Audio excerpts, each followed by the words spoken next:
They called her a ghost, present but unseen, a weakness on the pack ledger. For 6 years, Iris Nina scrubbed the stones of the Obsidian Moon pack house, treated worse than a rogue by the very wolves who were supposed to be her family. She was an Omega without a wolf, a broken thing to be pitted, dismissed, and forgotten. But they didn't know the secret sealed in her blood. They didn't know that her silence wasn't surrender, it was a lock waiting for the right key. When the Shadow Rogues tear through their defenses and Alpha Thorn Griffin falls dying on the burning ground, that lock shatters. And what emerges isn't the trembling victim they expected. It's an ancient legend forged in moonlight and wrath. Brace yourself, because the Silver Wolf has awakened, and she's about to save every single life that wished she didn't exist. The stone corridors of the Obsidian Moon pack house smelled of cedar smoke, beeswax candles, and the sharp metallic tang of anticipation. It was the evening before the Harvest Moon ceremony, the most important gathering in the werewolf territories, where allied packs would convene to renew bonds, display strength, and honor the moon goddess who bound them all. High-ranking wolves from neighboring territories had already begun to arrive, their polished boots echoing through halls that Iris Nina had spent the entire day scrubbing. Iris was on her knees in the grand entrance hall, attacking a stubborn scuff mark on the marble floor with a bristled brush that had lost most of its effectiveness months ago. Her hands were raw and red, the skin around her knuckles split from the caustic lye soap the head housekeeper insisted they use. She was 23, an age when most wolves had long since found their place in the hierarchy: warriors, hunters, healers, even respected Omegas who managed pack logistics. But Iris was different. She was the broken one, the wolfless anomaly who had never heard the primal voice that connected human to beast. "Still crawling around down there, ghost girl?" The voice cut through the quiet like a blade wrapped in honey. Iris didn't need to look up to recognize it: Sage Winters, one of Thorn's favored warriors and the daughter of the pack's head enforcer. Sage was everything the Obsidian Moon valued: tall, powerful, with a tawny wolf that could run down prey for miles. She stood at the top of the entrance stairs with 2 other high-ranking females, all of them dressed in elegant pre-ceremony attire, looking down at Iris like she was something stuck to their shoes. Iris kept her head down, her brush moving in steady circles. "Just finishing the entrance hall, Warrior Sage. It'll be done before the first guests."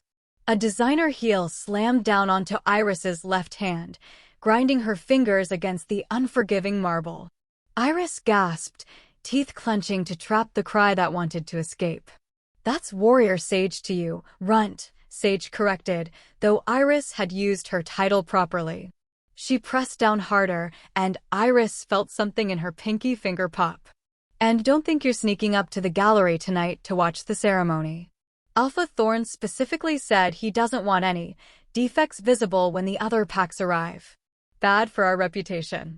But Iris's voice came out smaller than she intended, threaded with pain. All pack members were told they could attend. Even the Omegas were. "You're not even a real Omega," another voice cut in: Liana, Sage's closest friend, a blonde wolf with ice blue eyes. "You're a genetic mistake. No wolf, no value, no future. Honestly, I don't know why Alpha Thorn lets you breathe pack air. If it were up to me, you'd have been driven to the rogue territories years ago." Sage finally lifted her heel, but not before giving Iris's hand one final, deliberate twist. Iris bit through her bottom lip, tasting copper. There's still work in the banquet hall. The crystal needs polishing, the silver needs setting, and someone needs to scrub the kitchen floors before the feast preparation begins. Sage crouched down, forcing Iris to meet her amber wolf eyes. "You'll do all of it. And if I catch your pathetic face anywhere near the main ceremony, I'll personally make sure you spend the next week in the holding cells. Do we understand each other?" Iris's throat was too tight to speak, so she just nodded. Sage stood, brushing imaginary dirt from her dress as if Iris had contaminated her. The 3 women walked away, their laughter echoing off the high ceilings, already discussing which visiting alphas were the most attractive. Within seconds, they'd forgotten Iris existed. Iris remained kneeling in her puddle of dirty soap water, her injured hand cradled against her chest. She wouldn't cry. Crying was weakness, and weakness in the Obsidian Moon Pack was fatal for someone like her. She'd learned that lesson at 5 years old when she'd wept at her father's funeral and been told to stop embarrassing the pack. She was the daughter of a fallen warrior and a mother who died bringing her into the world. Her father, a mid-ranking tracker, had been killed by rogues when Iris was barely old enough to remember his face. The old Alpha, Thorn's father, had allowed her to remain in the pack house out of duty to a warrior who'd served faithfully. But when Alpha Marcus Griffin had died and his son Thorn had ascended 3 years ago, everything had changed. Thorn had inherited his father's strength, but none of his compassion. Thorn. Just thinking his name made something behind Iris's sternum twist into a painful knot. Alpha Thorn Griffin was everything a wolf should be: commanding, powerful, devastating in battle.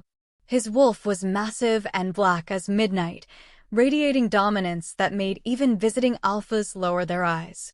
He was also breathtakingly handsome in his human form, sharp features, storm gray eyes, a presence that filled every room he entered. And he was completely, ruthlessly indifferent to Iris's existence. When he looked at her at all, it was with cold dismissal, as if she were a stain on his perfect pack. Yet for the past 3 months, something had been changing. Every time Thorn walked into a room, Iris felt a pull deep in her core, a magnetic draw that made her wolfless soul ache with incomprehensible longing. A heat that made no sense for someone like her to feel toward someone like him. She'd been praying to the moon goddess that it wasn't what she feared. An omega like her couldn't be fated to an alpha like him. It would be a curse, not a blessing. She'd been having dreams too. Vivid, terrifying dreams that left her gasping awake in her small servant's room under the eaves. Dreams of a massive wolf with fur like liquid moonlight and eyes like molten gold. Dreams of this silver creature howling warnings she couldn't decipher, its voice shaking the earth. Dreams of fire and blood and a power that felt both utterly foreign and terrifyingly, intimately hers. Iris forced herself to stand, wincing as her injured hand throbbed. She had to hurry. Even if she couldn't attend the ceremony, even if she was forbidden from watching the moon rise with her pack, she could at least catch a glimpse of Thorn before the gathering began. Just one look at him in his ceremonial attire, standing proud before the assembled packs. Just one moment to feed the inexplicable ache that lived in her chest. She gathered her cleaning supplies with trembling hands and headed toward the servants' corridor that led to the banquet hall. She didn't know that in less than 36 hours, the Shadow Rogues would breach the northern perimeter with dark magic and overwhelming numbers. She didn't know that the ceremony would become a massacre, that the pack house would burn, that Alpha Thorn Griffin would fall with a rogue's claws in his chest, his black wolf unable to rise. She didn't know that the ancient seal carved into her bloodline, placed there by a grandmother she'd never known, would finally shatter under the weight of her terror and grief. And she had absolutely no idea that when it did, the silver wolf would explode from her human shell in a blinding column of light, massive, devastating, ancient beyond measure, and that this creature wouldn't seek vengeance against the pack that had tormented her. Instead, with savage, protective fury, it would drive back the Shadow Rogues and save every single wolf who had ever wished she didn't exist. The pack that mocked her would kneel in awe. The alpha who dismissed her would recognize the mate bond blazing between them like a brand. And Iris Nina, the invisible ghost, would become the Obsidian Moon Pack's salvation, their Luna, their legend. But first, she had to survive one more night of being nobody. She pushed through the servant's door and disappeared into the shadows, her injured hand leaving small blood prints on the stone. Above the pack house, storm clouds were gathering on the northern horizon, dark and heavy with the promise of violence. The harvest moon would rise tomorrow night, full and silver and merciless. And when it did, everything would change. Thank you for sticking around with me, my wonderful story family. If you're already hooked in for today's story and ready to enjoy it, click subscribe and let me know in the comments where you're watching from, because tomorrow I will be giving you another story just as interesting as this one. And you don't want to miss it. Now let us begin. Chapter 1. The morning of the harvest moon ceremony dawned cold and gray, with fog rolling through the pine forests that surrounded the obsidian moon territory. Iris had been awake since before sunrise, her injured hand wrapped in stolen bandages, helping the kitchen staff prepare the feast that would feed 300 wolves from 5 different packs. By mid-morning, her back ached and her feet were numb, but there was no time to rest. The ceremony was only hours away. She was carrying a heavy tray of crystal goblets through the main corridor when she collided with something immovable. The tray flew from her hands, and the sound of shattering crystal echoed like gunshots through the hallway. Iris stumbled backward, her heart lurching into her throat as she looked up into the furious face of Marcus Hale, Thorne's beta and second-in-command. "You clumsy, worthless," Marcus didn't finish the sentence. Instead, his hand shot out and grabbed Iris by the throat, slamming her against the stone wall hard enough to knock the air from her lungs. His wolf flashed in his eyes, amber bleeding through the human brown, and his grip tightened until black spots danced in Iris's vision. "Do you have any idea how much those cost?" "Those were specially imported for today's ceremony." Iris couldn't speak, couldn't breathe. Her fingers scrabbled uselessly at Marcus's wrist, but he was pure muscle and fury, his wolf barely leashed beneath his skin. Panic clawed at her chest. She was going to pass out. She was going to. "Marcus." The voice was cold, calm, and absolute. Alpha command threaded through every syllable. "Release her." Marcus dropped Iris immediately, stepping back as Alpha Thorn Griffin emerged from the adjoining hallway. Thorn was dressed in black ceremonial attire, his dark hair still damp from a shower, and even through her oxygen-starved haze, Iris felt that devastating pull in her core intensify. He was magnificent, tall and broad-shouldered, moving with a predator's grace, his storm gray eyes taking in the scene with casual assessment. "Alpha," Marcus said, his voice tight with barely suppressed rage. "This Omega just destroyed an entire tray of the imported crystal. The guests arrive in 3 hours and you were strangling a pack member in my hallway," Thorn interrupted, his tone mild but edged with warning. His gaze flicked to Iris, who had collapsed against the wall, gasping for air and holding her throat. For one impossible moment, their eyes met, and Iris felt that inexplicable bond flare hot and bright between them. But then Thorn's expression shifted to cold dismissal, and the moment shattered. "Though I understand your frustration. She is rather useless." The words landed like physical blows. Iris's eyes burned, but she kept her head down, kept breathing through the pain in her throat and the deeper ache in her chest. "Marcus, have someone clean this up," Thorn continued, already turning away as if Iris had ceased to exist. "And you," he glanced back at Iris with something that might have been contempt or might have been nothing at all. "Stay out of sight during the ceremony. I won't have visiting alphas questioning why we keep wolfless liabilities in our pack house. It reflects poorly on our standards."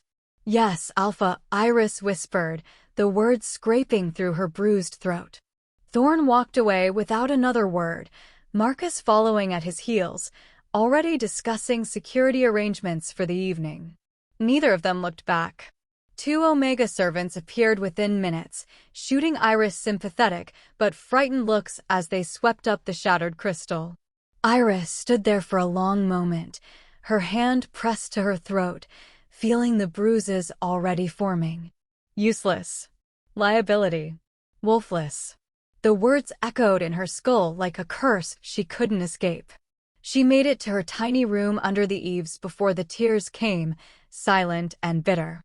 She pressed her face into her threadbare pillow and wept with the helpless rage of someone who had no power to change anything. Eventually, exhaustion dragged her under, and she fell into a sleep that was anything but restful. The dream crashed over her like a tidal wave. She stood in a forest burned to ash, the sky above churning red and black with smoke, and something worse, something that tasted like dark magic and death. The air reeked of ozone and fresh blood, so strong it made her gag. And then she heard it, a howl that shook the earth beneath her feet, ancient and terrible and achingly familiar. Iris turned and saw the silver wolf. It was massive, easily twice the size of any wolf she'd ever seen, its fur shimmering like liquid moonlight, its eyes burning gold. The creature looked directly at her, and Iris knew with absolute certainty that she was staring at herself. At something locked inside her. At something trying desperately to warn her. The silver wolf threw back its head and howled again, and this time Iris understood. Danger. Coming. Death. The pack house burning. Thorn falling. Everyone she knew torn apart by shadows with teeth. Iris woke with a scream trapped in her throat, her body drenched in cold sweat. Outside her small window, the sun was setting. The harvest moon would rise soon. And somewhere in the distance, she could have sworn she heard the first howls of wolves that didn't belong to any pack she knew. Chapter 2. The whispers started during the afternoon preparations, spreading through the servant corridors like smoke. Iris heard them while she was setting tables in the banquet hall, her hands still shaking from the nightmare that had felt far too real. Did you hear? 3 patrol wolves didn't report back this morning. I heard it was 5. Found one of them at the northern boundary. What was left of him? Shadow rogues. Has to be. They've been hitting packs all along the mountain range. Iris's blood went cold.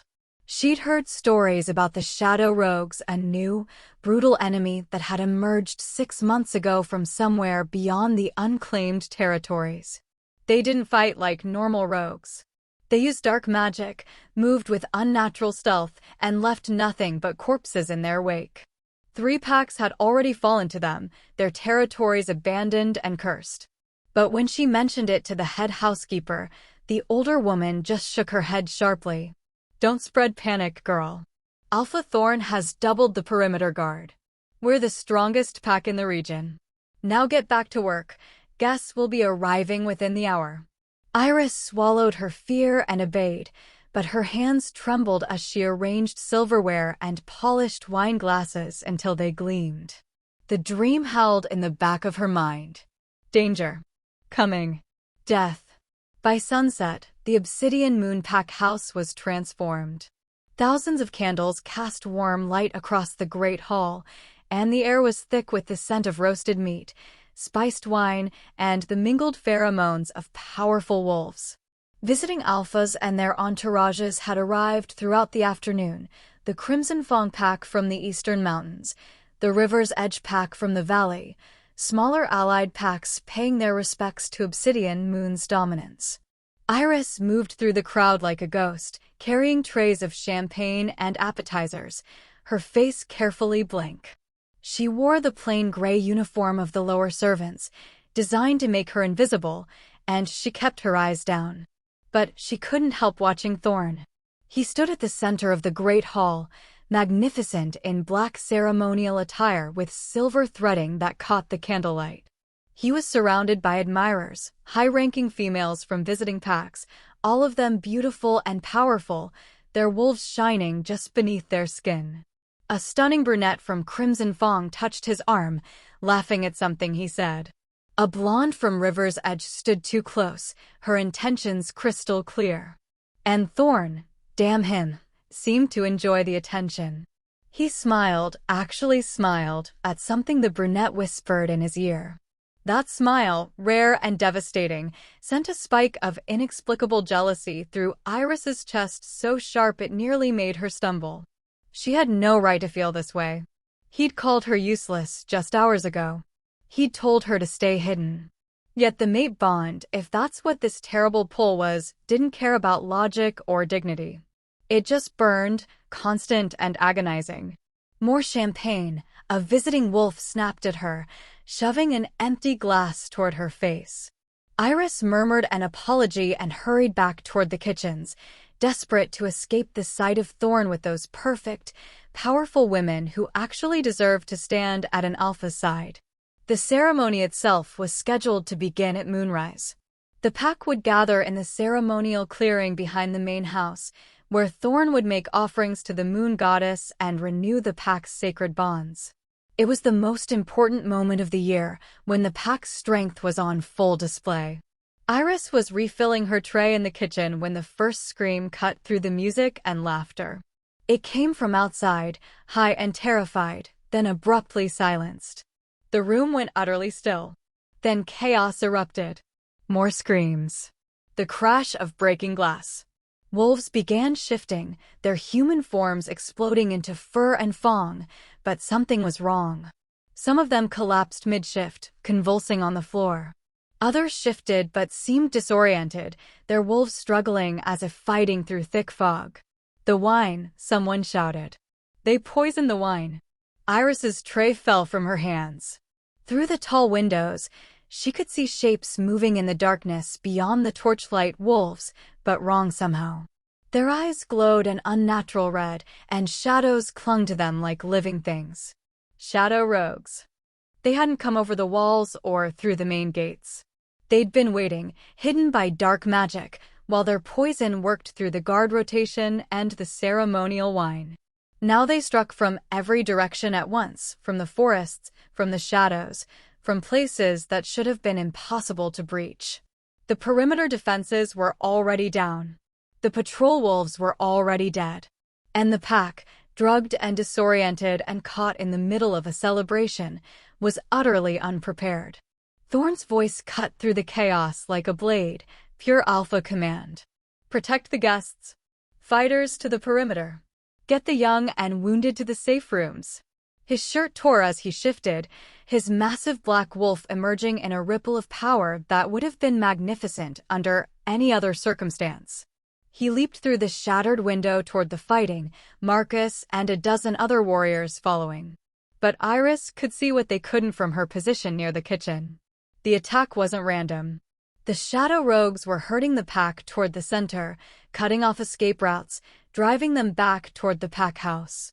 And in the darkness beyond the tree line, more red eyes were appearing. Dozens of them. This wasn't a raid.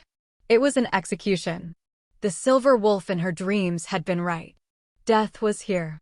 And it was just getting started. Chapter 3. The Great Hall became a slaughterhouse in minutes. Iris pressed herself against the kitchen doorway, frozen in horror as the celebration dissolved into carnage. Visiting wolves tried to shift and fight, but the poison in the ceremonial wine had done its work. Some managed partial transformations before collapsing. Others shifted, but moved with sluggish, drugged motions. The shadow rogues tore through them with savage efficiency, their red eyes gleaming with predatory intelligence, dark magic coiling around them like smoke.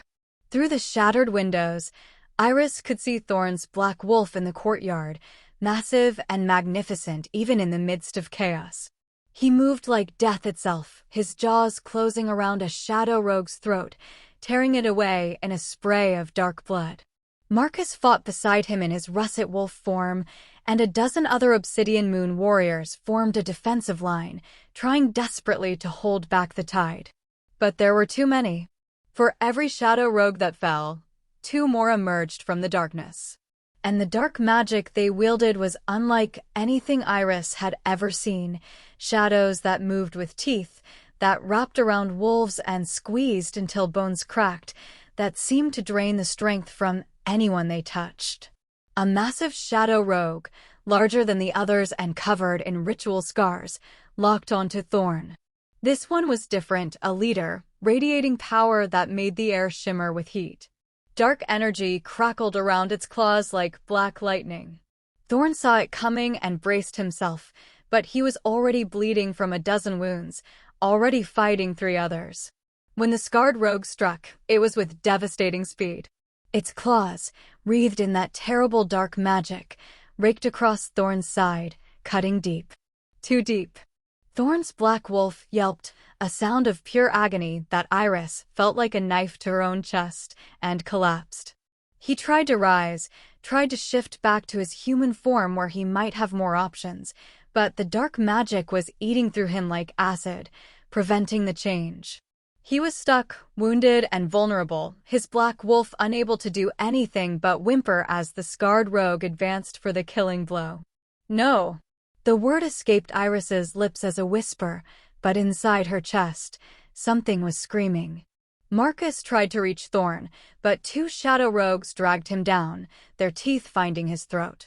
The other warriors were overwhelmed, falling one by one. The pack house was burning now, fire spreading through the eastern wing, smoke billowing into the night sky. Children were crying somewhere in the chaos. The elderly and wounded were being herded like prey. The Obsidian Moonpack was dying. And Thorn, arrogant, cruel, dismissive Thorn, the man who had called her useless and worthless and a liability, was about to be slaughtered in front of her. Something inside Iris cracked. Not her heart. Something deeper. Something that had been locked away behind walls she'd never known existed. The bond between them, that inexplicable, agonizing pull, suddenly blazed white-hot, and through it she felt Thorn's pain, his fury, his desperate need to protect his pack even as death reached for him. She felt the pack itself, every wolf connected to Obsidian Moon territory through ancient bonds of blood and magic. Felt their terror. Their dying. The pack house that had been her home, however cruel, burning to ash. The children who had never done anything to her, screaming as rogues closed in. No. The word wasn't spoken aloud this time. It detonated inside her skull like a bomb, and with it came a pain so intense that Iris thought she was dying. Something was tearing through her chest, her bones, her skin. The seal, she could feel it now, carved into her very essence by hands and magic long dead, placed there to contain something too powerful, too dangerous. That seal was shattering. Iris tried to scream, but her voice was drowned out by a sound that wasn't quite a howl, wasn't quite a roar, something ancient and wrathful that belonged to a creature that shouldn't exist anymore. Light exploded from her body, silver and blinding, so bright that every wolf in the courtyard turned to look, even the shadow rogues. Her human form was burning away like paper. She could feel herself growing, expanding, bones reshaping with brutal efficiency. Pain and power merged into something transcendent. The servant's uniform shredded and fell away as white-silver fur erupted across her skin. Her vision sharpened until she could count the leaves on trees 100 yards away. Her hearing exploded with sound, heartbeats, breathing, the crackle of flames, the whisper of dark magic. And her scent, milk and rain and something wild and ancient, flooded the courtyard, marking her for what she truly was. The transformation completed in seconds that felt like hours. Where Iris Nina had stood, a massive silver wolf now rose, easily twice the size of Thorn's black wolf, her fur shimmering like liquid moonlight, her eyes burning gold like twin suns. The air around her crackled with energy so intense that frost spread across the ground beneath her paws. The scarred shadow rogue, its claws raised to deliver the killing blow to Thorn, froze. Every rogue in the courtyard froze. Even the Obsidian Moon wolves stopped mid-fight, staring in shock. The silver wolf, ancient, legendary, thought to be nothing but myth, looked down at the wounded alpha bleeding at her feet. The man who had dismissed her, mocked her, called her worthless, her mate. Then she threw back her head and howled, and the sound shook the earth itself. It was a declaration and a promise and a threat all rolled into one primal note that echoed across the mountains. You will not have them. The silver wolf's lips pulled back in a snarl that showed fangs longer than daggers, and she launched herself at the scarred rogue with the fury of something that had been caged too long. The massacre had just reversed directions. Chapter 4. The silver wolf moved like lightning wrapped in moonlight. She hit the scarred rogue leader before it could react, her massive jaws closing around its throat with crushing force. The creature's dark magic flared, trying to repel her, but the energy shattered against her fur like waves against stone. She shook her head once, viciously, and the rogue's neck snapped with a sound like breaking timber. She tossed the body aside and turned to face the others, her golden eyes blazing. The remaining shadow rogues hesitated for a critical heartbeat. They'd been bred for violence, enhanced with dark magic, trained to feel no fear. But instinct was older than training, and every predatory cell in their bodies recognized what stood before them. The Argentum, the silver wolf of legend, the moon goddess's own instrument of protection. One rogue was foolish enough to attack. It lunged at her from the left, dark magic coiling around its claws. The silver wolf didn't dodge, she didn't need to. A wave of silver energy exploded outward from her body, and the attacking rogue was thrown backward as if struck by an invisible hammer. It hit the burning pack house wall hard enough to crater the stone, then slid down and didn't move again. The power radiating from the silver wolf was overwhelming, primal, magnetic in a way that made every other wolf present want to either submit or flee. It wasn't just physical strength, though she was clearly powerful enough to tear through them all. It was something deeper, something that resonated with the ancient magic that bound wolf to moon, pack to territory. She was protection incarnate, and the shadow rogue's dark magic recoiled from her presence like oil from water. She took a single step forward, and 3 rogues bolted for the tree line. Another tried to circle behind her, going for the wounded thorn. The silver wolf's head snapped around with predatory speed, and she was there before the rogue took its second step, her massive paw slamming down on its spine with a crack that echoed across the courtyard. She didn't kill it, she didn't need to. The message was clear: anything that threatens my pack dies. The remaining shadow rogues broke and ran. The silver wolf pursued them to the northern perimeter, her howls driving them before her like sheep before a wolf. No, like darkness before the dawn. She didn't slaughter them all, though she clearly could have. She drove them out, her protective aura pushing against their dark magic until they had no choice but to flee beyond the territory boundaries or be consumed by her power. When the last rogue disappeared into the unclaimed lands, the silver wolf stopped at the perimeter line and howled once more. It was a declaration that resonated through every wolf within 10 miles. This territory is protected. This pack is mine. Come back and die. Then she turned and ran back toward the pack house, her massive form covering ground with impossible speed. The courtyard was carnage. Bodies lay scattered, rogues and pack wolves alike. The survivors stood in shocked clusters, some still in wolf form, some human again, all of them staring as the silver wolf approached. Warriors who had been ready to die moments ago now knelt instinctively, their heads lowered in submission to power they didn't understand but couldn't deny. The silver wolf ignored them all. Her golden eyes were fixed on one specific black wolf, still collapsed where she'd left him, bleeding from wounds that looked mortal. She approached Thorn slowly, cautiously, as if afraid he might vanish. The protective fury drained from her posture, replaced by something gentler, more desperate. She lowered her massive head and nudged him carefully with her nose, whining softly when he didn't respond. Then the transformation reversed. The silver light flickered and dimmed, and the massive wolf began to shrink. Fur receded, bones reshaped, and within seconds Iris Nina knelt naked in the blood-soaked courtyard, her body trembling with exhaustion. Someone, Sage, ironically rushed forward with a cloak and wrapped it around her shoulders. Iris barely noticed. Her entire focus was on Thorn, who had finally shifted back to his human form. He lay on his back, one hand pressed to the massive wound in his side, dark magic still eating at the edges. His storm-gray eyes were wide with shock, fixed on her face as if seeing her for the first time.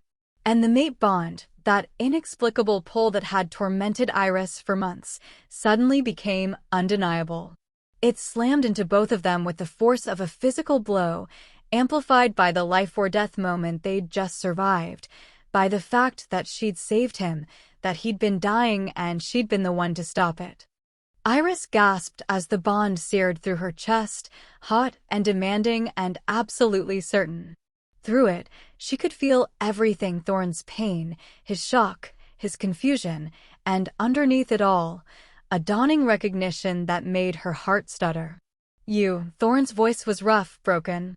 His hand reached up, trembling, and touched her face as if he couldn't quite believe she was real. "You're sent." Milk and rain. Your mate, Iris whispered, and saying it aloud made it real in a way that terrified her. I'm your mate. Thorn's eyes closed, and a sound that might have been a laugh or a sob escaped his throat. The Omega I called worthless. The liability I told to hide. His eyes opened again, and there was pain in them that had nothing to do with his wounds. Moon Goddess, help me. What have I done? Around them, the pack was beginning to recover, to count their dead, to process what had just happened. But in that moment, in the ruins of the courtyard with smoke still rising and bodies still bleeding, there was only the two of them, Alpha and Omega, mate and mate, bound by a connection that had just saved them all and changed everything forever. Chapter 5. The pack's healer, Dr. Reyna, worked on Thorn's wounds for 3 hours. The dark magic had to be drawn out carefully, painstakingly, before the flesh could be encouraged to knit. Iris stayed nearby, wrapped in the borrowed cloak, unable to leave even though no one had asked her to remain.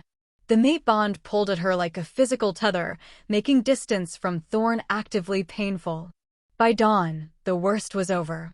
Thorn would live, would heal, though the scars would be permanent. He sat up on the medical cot in what remained of the pack house's infirmary, his torso wrapped in bandages, his expression unreadable as he watched Iris across the room. Your scent, he said quietly, and every wolf in the infirmary went still. I can't believe I didn't recognize it before. Milk and rain. It's been there all along, hasn't it? Right under my nose. Iris met his eyes, keeping her own voice steady. Yes, Alpha. Don't. The word came out sharp. Thorn ran a hand through his dark hair, wincing at the movement. Don't call me that right now. You saved my life. You saved the entire pack. I think we're past formal titles. But his tone was wrong. There was gratitude there, yes, and shock, and the raw acknowledgement of the mate bond burning between them. But there was also calculation. Iris could see it in the way his eyes tracked her, assessing her the way he might assess a new weapon or a strategic alliance. The pack's reaction over the past few hours had made things worse, not better. Word of the Silver Wolf had spread through the survivors like wildfire. Some looked at Iris without bordering on reverence. She was the Argentum, the legendary protector, the one who had driven off an enemy that should have destroyed them. The children whispered that she was a blessing from the moon goddess herself. But others looked at her with fear, with suspicion. The same wolves who had mocked her for being wolfless now couldn't reconcile the powerful, ancient creature she'd become. Some muttered about instability, about unknown bloodlines, about powers that couldn't be controlled or trusted. Sage had actually suggested, in Iris's hearing, that someone with that much power was dangerous without proper oversight. Oversight. As if Iris were a weapon to be locked away when not in use. And now Thorn was looking at her with that same conflicted expression, gratitude warring with unease, attraction tangled with calculation. The pack needs you, Thorn said finally, standing from the cot despite Dr. Reyna's protests. He crossed to where Iris sat, and the mate bond flared hot between them, making her breath catch. We're vulnerable right now. The Shadow Rogues will regroup, and there are other threats out there. Your power, the Silver Wolf, is exactly what Obsidian Moon needs to survive. Iris's chest tightened. That's what you think this is? A convenient resource. I think we're fated mates who need to accept that bond for the good of the pack. Thorn reached out, his hand hovering near her face, but not quite touching. I'm not going to pretend the past didn't happen, Iris. I was cruel to you. Blind. I treated you terribly, and I can't undo that. But the mate bond is sacred. And right now, the pack needs its Alpha and Luna united. They need to see strength, stability. They need you to love me? Iris interrupted, her voice quiet, but edged with something sharp. Or they need you to claim me so you can control what I am? Thorn's jaw tightened. That's not fair. Isn't it? Iris stood, letting the cloak fall slightly to reveal the bruises still visible on her throat, the ones Marcus had given her just yesterday, the ones Thorn had witnessed and dismissed. Yesterday I was a useless liability. You told me to hide so I wouldn't embarrass the pack. Now I'm essential? Now I'm needed? Only because I turned out to be powerful enough to save your life. You're my mate, Thorn said, and there was something raw in his voice now, something that might have been genuine. I feel it, Iris. The bond is there, whether either of us wants it or not. We can't ignore it. I'm not asking to ignore it. Iris stepped closer, close enough that she could smell him, pine and dominance, and underneath it, the faint thread that marked him as hers. I'm asking if you see me. Not the silver wolf. Not a tool for the pack. Me. Iris. The woman you've dismissed and degraded for 3 years. Thorn opened his mouth, closed it. The conflict in his storm-gray eyes was painfully visible. He wanted to say yes. She could feel through the bond that some part of him wanted to mean it. But the words wouldn't come, because he didn't know if they were true. I thought so, Iris said softly. She stepped back, breaking the painful proximity. You want to claim me because I'm useful now. Because the pack needs the silver wolf's protection. Because it's your duty as alpha to secure valuable assets. She pulled the cloak tighter around herself. But I'm not an asset, Thorn. I'm your mate. And I deserve better than cold duty. Iris. No. Her voice was steady now, certain. You don't get to call me worthless one day and claim me the next because it's convenient. You don't get to treat me like dirt and then demand I stand beside you because the bond says we should. She turned toward the infirmary door. When you can look at me and see me, not what I can do for you, not what the pack needs, but actually me, then we'll talk about accepting this bond. Where are you going? Thorn's voice carried an edge of command, alpha while trying to compel her to stay. Iris looked back over her shoulder, and for just a moment, her eyes flashed gold, the silver wolf stirring beneath her skin. Somewhere you can't order me. I'm not pack property, Alpha. Not anymore. She walked out, leaving Thorn standing alone in the infirmary, one hand pressed to his chest where the mate bond burned like an open wound. Behind her, she could hear Dr. Reyna's quiet voice. You know she's right. And Thorn's response, barely a whisper, I know. Chapter 6. The council convened 3 days after the attack, once the dead had been buried and the wounded stabilized. They met in the Great Hall, which still reeked of smoke and blood despite the cleaning efforts. Elder Margot, the oldest wolf in Obsidian Moon, sat at the head of the table with 2 other elders flanking her. Alpha Kate from the River's Edge Pack had stayed to attend, citing concerns about regional stability. Iris wasn't invited, but she came anyway. She stood at the back of the hall, still wearing borrowed clothes, her presence drawing uncomfortable stares from the assembled wolves. The question before us, Elder Margot began, her voice thin with age but sharp with authority, is what to do about the silver wolf. Thorn, seated at Margot's right, went rigid. Her name is Iris Nina. And she saved this pack's life. She manifested an ancient power that none of us understand, Alpha Cade interjected smoothly. He was younger than Thorn, handsome in a polished way, and his eyes kept drifting to Iris with calculation. Powers that even she doesn't know how to control. The Argentum bloodline was thought extinct for a reason. They were too powerful, too unstable. History tells us they often destroyed the very packs they were meant to protect. That's a myth, Thorn said, his voice edged with barely controlled anger. She drove off the shadow rogues. She saved us. This time, Elder Torrens spoke up, a grizzled warrior who'd served Thorn's father. But what happens when she loses control? What happens when her wolf decides we're the threat? We've all seen what she can do, Alpha. That kind of power unleashed in the pack house. He let the implication hang. Iris felt her throat tighten. They were afraid of her. These wolves who had treated her like dirt for years were now terrified that she might retaliate. I propose she be relocated, Alpha Cade said. To a secure location where she can be monitored, trained. My pack has facilities. You want to imprison her? Thorn's voice dropped to a growl. She's not a weapon to be locked away. Then what is she? Elder Margot asked pointedly. You've made no formal claim, Alpha. She's not acknowledged as your Luna. The mate bond is unconfirmed by ritual. In the eyes of pack law, she's an Omega with uncontrolled power and questionable loyalty.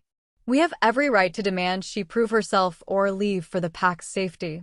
She doesn't have to prove anything, Thorn started, but Iris's voice cut through the hall, clear and strong. I'll do it. Every head turned. Iris walked forward, her chin lifted, ignoring the way her heart hammered against her ribs. She stopped a few feet from the council table and met Elder Margot's shrewd gaze directly. I'll prove my control and my loyalty to Obsidian Moon, Iris said. Whatever test you require. Iris, you don't have to, Thorn began, but she silenced him with a look that carried a flash of gold in her eyes. Yes, I do. She turned back to the council. This pack is my home. It's been my home my entire life, even when I was treated like I didn't belong. I didn't save you all just to be exiled or imprisoned, because you're afraid of what I might do. Her voice hardened. I stayed when I could have left with the Silver Wolf and never looked back. I stayed because Obsidian Moon is worth saving, even if some of you don't think I'm worth keeping. The silence that followed was absolute. Elder Margot studied Iris for a long moment, then nodded slowly. Very well. The traditional test of loyalty is a gauntlet match, non-lethal combat against a pack champion to prove control, skill, and allegiance. Do you accept these terms? I do. And if you fail to demonstrate control, if the Silver Wolf emerges and threatens the safety of your opponent, you will submit to exile. Agreed. Iris's jaw clenched, but she nodded. Agreed. Then we convene in the ceremonial ring in 1 hour. Elder Margot's gaze swept the hall. Marcus Hale will serve as champion. Marcus, standing near the wall with his arm in a sling from the attack, looked startled, then grimly determined. He'd never liked Iris, had been one of her primary tormentors. Now he would face her in a fight that everyone knew was designed to either prove her dangerous or break her. The hour passed like a countdown to execution. The pack gathered around the ceremonial ring, a circular clearing behind the pack house marked with ancient stones. Iris stood at one end in borrowed training clothes, her dark hair pulled back, her face calm despite the fear coiling in her gut. Marcus entered from the opposite side, already in wolf form, his russet coat gleaming in the afternoon sun. Elder Margot raised her hand. The test begins. First blood or submission ends the match. Begin. Marcus lunged immediately, no hesitation, his wolf form built for speed and aggression.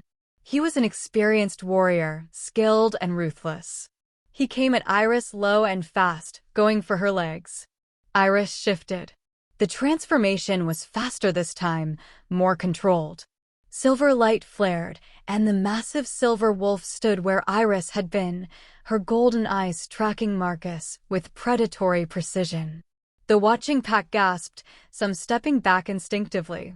Marcus circled, looking for an opening. He feinted left, then attacked from the right, his jaws snapping for her throat. The silver wolf moved with fluid grace, sidestepping the attack and using her larger size to pin him with one massive paw. Marcus struggled, growling, but she held him effortlessly, her teeth hovering over his exposed neck. She could kill him. Everyone watching knew she could kill him as easily as breathing. For 3 seconds, she held him there, letting the pack see her control, her restraint, her choice not to harm him despite years of his cruelty. Then she released him and stepped back, her head lowering in a clear gesture, your move. Marcus scrambled to his feet, shook himself, and attacked again. 3 more times he tried, different tactics, different angles. Each time, the silver wolf countered with devastating precision, never using her full strength, never losing control. She fought like a chess master, anticipating every move, demonstrating skill that came from something ancient and instinctive. Finally, Marcus shifted back to human form, breathing hard, and raised his hand in submission.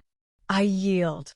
The silver wolf regarded him for one more moment, then shifted back to Iris, who stood before the assembled pack, barely winded. She looked directly at Elder Margot. "Is that controlled enough for you?" Elder Margot's lips twitched in something that might have been respect. "It will suffice. Iris Nina, the Council acknowledges your control and accepts your loyalty to Obsidian Moon. You may remain." Iris nodded once, then turned and walked out of the ring. She didn't look at Thorn, though she felt his eyes on her, felt the mate bond pulling at her chest. She'd proven herself to the pack. Now he needed to prove himself to her. Chapter 7. The attack came at dawn, 5 days after Iris's gauntlet match. The Shadow Rogues had learned from their first defeat this time. They didn't target the main pack house or the warriors. They went for the sanctuary house on the eastern boundary, where the pack's children and elderly had been relocated while repairs continued. The alarm howl tore through the morning air, high and terrified. Iris was awake instantly, already running before her conscious mind caught up. She shifted mid-stride, the silver wolf erupting forth as she crashed through the forest toward the sanctuary. Behind her, she heard Thorn's answering howl, felt him following through the mate bond that still burned unresolved between them. She reached the sanctuary to find chaos. A dozen shadow rogues had breached the defenses, their red eyes gleaming with vicious intelligence. But these weren't random rogues, they were an assassination squad, targeting the vulnerable to draw out the silver wolf. To finish what they'd started. The largest rogue, covered in ritual scars that marked him as a dark shaman, stood before the sanctuary door with dark magic crackling around his claws. Inside, Iris could hear children crying, could smell their terror through the wooden walls. The silver wolf didn't hesitate. She hit the shaman like a silver meteor, her jaws seeking his throat. But his magic was stronger than before, more refined. Black chains materialized from nowhere, wrapping around her legs, burning against her fur with acid pain. She snarled and tore free, but 3 more rogues converged on her position. Then Thorn was there, his massive black wolf crashing into the fray. He took down one rogue with brutal efficiency, his alpha power radiating outward in waves. For a moment, Iris felt the potential, their combined strength humming through the mate bond, begging to be unleashed. But Thorn fought like he always had, as the dominant alpha, expecting others to follow his lead. When Iris moved to flank the shaman, Thorn tried to cut her off, positioning himself between her and the threat. Protecting her. Commanding her. It broke their rhythm completely. The shaman's magic lashed out, catching Thorn across the shoulder. The black wolf yelped and stumbled. Iris lunged to cover him, but 2 rogues blocked her path. She could feel Thorn's frustration bleeding through the bond. He was trying to lead, trying to be the alpha, but the silver wolf's instincts were older and stronger, and they were clashing rather than complementing. They were going to lose. A rogue broke past their defensive line, heading straight for the sanctuary door. Iris's blood went cold. She abandoned her position, tackling the rogue before it reached the children, her teeth finding its spine. But that left Thorn exposed. The shaman saw the opening and took it. His clawed hand, wreathed in dark magic that looked like liquid night, thrust toward Thorn's chest, aimed directly at his heart. A killing blow. No time to dodge. Iris didn't think. She simply moved. The silver wolf threw herself between Thorn and the shaman, taking the dark magic strike meant for her mate. Pain exploded through her chest, white-hot and agonizing, the dark magic eating into her like acid. She heard herself yelp, a sound of pure agony, and felt her legs buckle. No. Thorn's roar wasn't just sound, it was alpha command amplified by mate bond desperation, so powerful it physically staggered the surrounding rogues. He shifted to human form in a heartbeat, catching Iris's massive silver form as she collapsed. His hands buried in her fur, his voice breaking. No, no, no, Iris, stay with me. Don't you dare. His voice cracked completely. I'm sorry. Moon Goddess, I'm so sorry. The silver wolf's golden eyes focused on him, pain-glazed but aware. I was a fool, Thorn continued, the words tumbling out desperately, his forehead pressed against hers. "You were right. I saw the power, not you. I wanted to claim you because you were useful, not because you were mine. Not because you were everything." His voice dropped to a broken whisper that every wolf present could still hear. "You saved my life twice now. You saved our pack. And I treated you like you were worthless when you were worth more than all of us combined." The dark magic was still eating at Iris's chest, still killing her. Thorn could feel her slipping through the bond. "I love you," he said, and the words came out raw and true and desperate. "Not because you're the silver wolf. Not because the pack needs you. I love you because you're Iris, the woman who stayed when she should have left, who saved people who didn't deserve saving, who demanded I see her when I was too blind and arrogant to look." Tears tracked down his face. "I love you, and I'm begging you, please don't leave me. I don't deserve you, but I'm yours. Completely. I accept you as my Luna, my mate, my equal. My better." The words hung in the air like a sacred oath. And then the mate bond, which had been burning incomplete between them for so long, suddenly flared white-hot and solidified. The acceptance, freely given on both sides, locked into place with an almost audible click. Power exploded outward from where they touched. The dark magic in Iris's chest shattered, driven out by the pure force of their completed bond. The silver wolf began to heal rapidly, impossibly, her fur glowing with silver light that spread to Thorn as well. He shifted back to wolf form, and his black wolf was now edged with silver, their powers merging, amplifying each other exponentially. They rose together, two wolves moving as one. The completed mate bond hummed between them like a living thing, their movements suddenly perfectly synchronized. When Iris lunged left, Thorn was already covering right. When Thorn fainted, Iris delivered the killing blow. They fought like they'd trained together for decades, like they shared one mind, one purpose. The shaman realized his mistake too late. He tried to flee, but there was nowhere to run from bonded mates fighting with the full power of the Argentum and Alpha bloodlines combined. Iris's silver light and Thorn's alpha dominance wove together, trapping the shaman in a cage of pure lunar power. Thorn's jaws found the shaman's throat. Iris's claws tore through the remaining dark magic. Together, they ended the threat.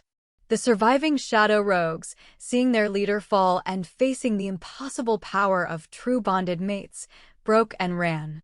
This time, neither Thorn nor Iris pursued. They stood together in the sanctuary clearing, sides heaving, their combined presence radiating such power that the very air shimmered around them. Slowly, they shifted back to human form. Thorn immediately pulled Iris into his arms, checking her for injuries, his hands shaking. "Are you?" "I'm fine," Iris whispered, but she was crying too, her hands fisting in his shirt. "You meant it. What you said. Every word." Thorn cupped her face, his storm-gray eyes meeting hers with an intensity that stole her breath. "I'm so sorry, Iris. For everything. For every cruel word, every dismissal, every moment I made you feel worthless. You are the best thing that ever happened to this pack. To me." "You're an idiot," Iris said, but she was smiling through tears. "The biggest," Thorn agreed, and kissed her. Chapter 8. The bodies of the fallen shadow rogues lay scattered across the sanctuary, clearing like discarded puppets, their dark magic dissipating into harmless wisps of smoke. Thorn and Iris stood at the center of the carnage, still holding each other, their completed mate bond thrumming with power that made the air itself shimmer. Around them, the surviving pack members began to emerge from their defensive positions, warriors bloodied but alive, children peeking cautiously from the sanctuary doorway, elders leaning on makeshift canes fashioned from broken furniture. The sanctuary had held. Barely, but it had held. Iris pulled back from Thorn's embrace, her eyes tracking across the wounded. There were so many wolves with gashes that wouldn't stop bleeding, children whimpering from injuries that would scar, elderly pack members who'd been thrown against walls during the attack. Dr. Reyna was already moving among them, her medical supplies woefully inadequate for the scope of the damage. Something stirred deep in Iris's chest, not the silver wolf this time, but something gentler, older. A warmth that spread through her veins like liquid moonlight. The Argentum bloodline wasn't just about destruction and protection. The ancient texts had spoken of healing, of restoration, of the silver wolf as the moon goddess's instrument of balance. What was broken could be made whole. "I think I can help them," Iris whispered, looking at Thorn with wonder and uncertainty. "I can feel it, something in my blood that wants to heal." Thorn's hand found hers, his fingers lacing through hers with absolute trust. "Then do it. I'm with you." Iris closed her eyes and reached for that warmth, letting it flow outward through the completed mate bond. Silver light began to radiate from her body, gentle this time rather than blinding, spreading across the clearing like dawn breaking through darkness. Where the light touched wounded pack members, their injuries began to knit, not instantly, not miraculously, but faster than natural healing, cleaner than it should have been. The dark magic burns that had resisted Dr. Reyna's treatments dissolved. Deep gashes closed to shallow cuts. Broken bones shifted back into alignment with audible clicks. But it was more than physical healing. As the silver light washed over the pack, Iris felt their emotional wounds too, the trauma of the attack, the fear that had been eating at them since the first Shadow Rogue assault, the divisions that had fractured Obsidian Moon into cruel hierarchies and petty cruelties. Her power touched those wounds as well, not erasing them but soothing them, offering the possibility of something better. When the light finally faded, Iris collapsed against Thorn, exhausted but satisfied. The pack stared at her with expressions that had transformed from fear to something approaching reverence. Even Sage Winters, who had ground Iris's hand into marble just days ago, looked shaken and humbled. "Luna," Elder Margot said quietly, and the title carried weight it never had before. "You've given us more than protection. You've given us hope."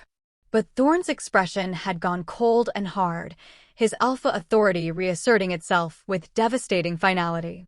His eyes locked on Marcus Hale, who stood at the edge of the crowd with his arms still in a sling, his face carefully neutral. "Marcus." Thorn's voice carried across the clearing like a blade. "You strangled your Luna in my hallway. You called her worthless. You've tormented her for years while I stood by and allowed it." He stepped forward, his power radiating outward. "You're banished. You have until sunset to leave Obsidian Moon territory. If you're found within our borders after dark, you'll be treated as a hostile rogue." Marcus's face went white. "Alpha, I was following your lead. You said she was a liability." "I was wrong," Thorn cut him off. "And you enjoyed the cruelty far too much to blame it on my example. Leave. Now." Marcus looked around desperately, seeking support from warriors who had once called him friend. But every wolf present had just watched Iris save their lives twice in 1 week, had felt her healing light wash away their pain. No one spoke in his defense. He turned and walked into the forest, his shoulders bowed with shame and rage, disappearing into the shadows. Thorn turned back to the assembled pack, Iris standing beside him now, their hands still joined. "The old order ends today. We rebuild Obsidian Moon on strength, yes, but also on unity, on respect for every wolf, regardless of rank." His voice softened as he looked at Iris. "Starting with honoring the Luna who saved us all." The pack held their agreement, the sound echoing across the mountains, a promise of something new beginning in the ashes of what had been. Chapter 9. The harvest moon rose 3 weeks later, full and silver and merciless. But this time, there was no attack, no blood, no screams tearing through the night. Instead, the ceremonial clearing behind the rebuilt pack house blazed with thousands of candles, their flames dancing in the cool autumn breeze. Every wolf in Obsidian Moon territory had gathered, along with representatives from allied packs who'd come to witness what many were calling a historic moment. Iris stood at the edge of the clearing, her heart hammering against her ribs as she looked at the dress laid out before her. It was nothing like the gray servant's uniform she'd worn for 6 years. The gown was midnight blue silk that shimmered like starlight, cut to flow rather than constrain, with silver embroidery along the hem that depicted wolves running beneath a full moon. But it was the crown that made her breath catch, a delicate circlet of woven silver set with a single moonstone that seemed to glow with its own internal light. "You look terrified," Dr. Reyna said gently, helping Iris into the dress. The healer had become an unexpected ally, one of the few who'd shown Iris kindness even before the silver wolf emerged. "I am terrified," Iris admitted. 3 weeks ago, they wanted me exiled. Now they're calling me Luna. What if they still see the ghost girl scrubbing floors? Then they're blind." Reyna fastened the last clasp and stepped back, her eyes soft with approval. "You were always meant for this, Iris. The moon goddess doesn't make mistakes." When Iris finally walked into the clearing, the assembled pack went silent. She moved slowly, aware of hundreds of eyes tracking her progress, feeling the weight of the moonstone crown settled on her dark hair. Thorn waited at the center of the ceremonial circle, devastating in black formal attire with silver accents that matched her dress. His storm-gray eyes locked on her, and the mate bond flared so bright between them that Iris wondered if others could see it. The traditional Luna ceremony was ancient, its words carved into pack law centuries ago. But when Thorn began to speak, Iris realized he'd changed it. This wasn't the formal recitation of duty and hierarchy she'd expected. 3 weeks ago, this pack nearly fell, Thorn said, his voice carrying across the clearing. We were arrogant. We were cruel. We valued strength and dismissed everything else as weakness. His eyes never left Iris's face. We were wrong. And Iris Nina showed us exactly how wrong we were, not with words, but with action. She saved us when we didn't deserve saving. She healed us when we'd spent years wounding her. She stayed when she had every right to leave. He took Iris's hands, his touch warm and steady. I don't crown you Luna because pack law demands it. I don't claim you as mate because the bond requires it. I choose you, Iris, as my equal, my partner, my salvation. You are the strength this pack truly needs. Not the kind that dominates, but the kind that protects.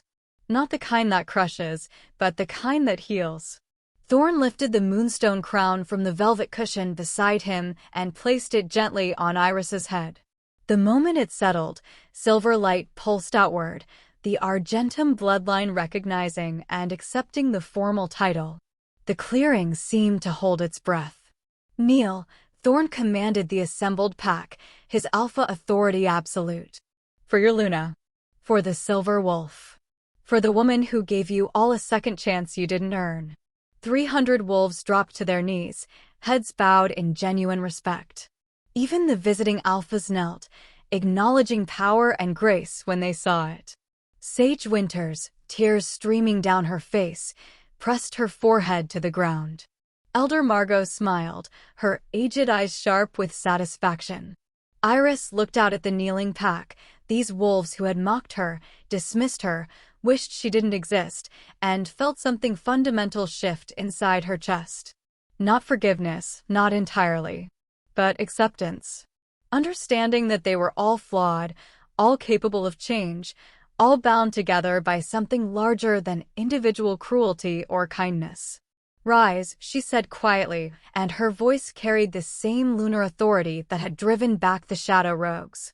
Rise, and let's build something better together. The pack howled, the sound echoing across the mountains like a promise. Hours later, when the ceremony had ended and the celebration had faded to scattered conversations, Iris and Thorn stood alone at the edge of the clearing. The mate bond hummed between them, strong and complete and utterly certain. Thorn's arm wrapped around her waist, pulling her close. Luna of Obsidian Moon, he murmured against her hair. How does it feel? Like I'm dreaming, Iris admitted. Like I'll wake up tomorrow scrubbing floors again. You're not dreaming. Thorn turned her to face him, his hands cupping her face with infinite gentleness. You're the queen who was once a ghost. And I'm the fool who almost lost you. Iris smiled, reaching up to trace the silver threading at his collar, a permanent mark of their bond, visible even when they weren't shifted. We both have scars. But we're healing. Together, Thorn agreed, and kissed her beneath the silver moon that had witnessed their transformation from broken individuals to something unified and unbreakable. The ghost girl had become a legend. And the legend had become home.